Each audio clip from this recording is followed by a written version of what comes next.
Hello, Algebra 1. We are on page 65 and we're in Unit 6. We're talking about a third way to actually solve a system of equations.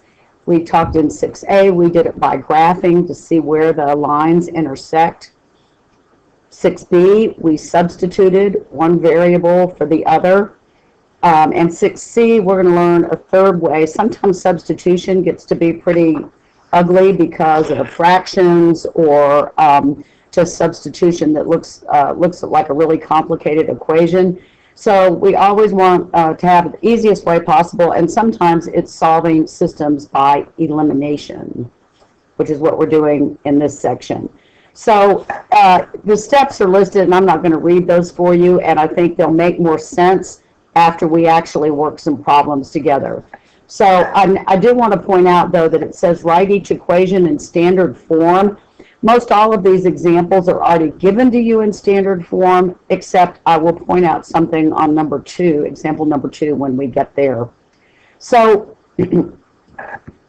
if we were doing substitution, we would maybe change this to x equals 5 minus y and substitute it in the second equation and solve. If we were solving by graphing, we'd make a chart of tables, we'd graph our two lines and find out where they intersect. And that would tell us where the x and y point that works for both of these is.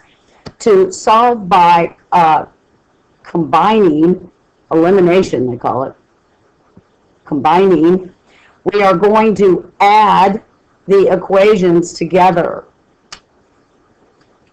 And when we do that, we notice that there's a positive y and a negative y. And obviously, when you add anything plus its opposite, they cancel each other out, which is nice. Because now when we add x plus x, we get 2x, and 5 and 7 is 12. And our variable y is gone, which helps us to solve for x.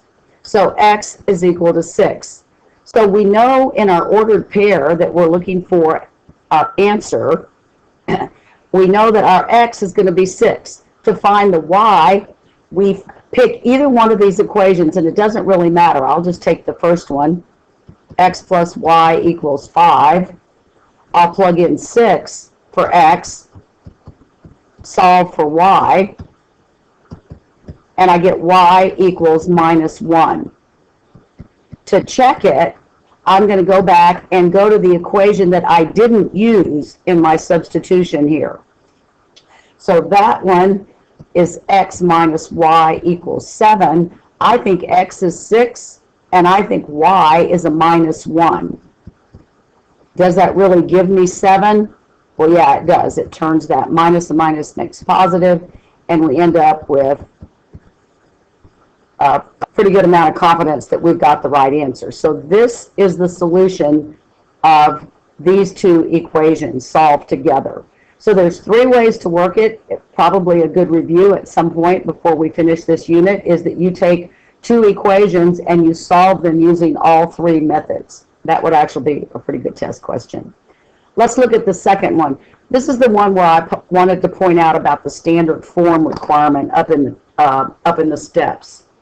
So this is in standard form, the first one. The second one is in standard form except for the x is negative. And when you're doing elimination, that's okay. As a matter of fact, it's preferable because, again, if we add these 2 guys together,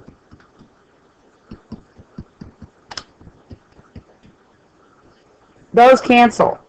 And we end up with 6y equals 18, or y equaling 3.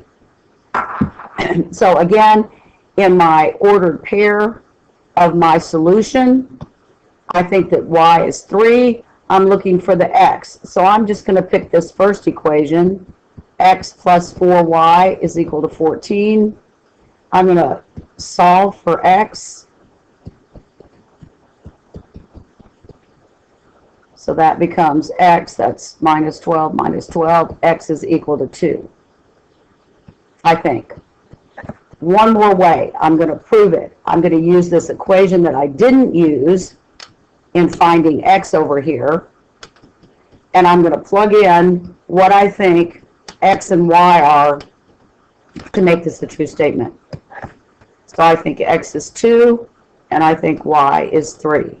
So minus 2 plus 6, is that really equal to 4? Yeah. Christmas colors. So I'm confident that this is the solution to the system of equations listed right here. So I'm going to stop the video now. We've got some more complicated examples coming up, obviously, but this at least gives you the idea of what it is we're doing. Go back up and read this list and see how far down we got on it with just these two examples on this page, and I'll see you at the next video. Bye.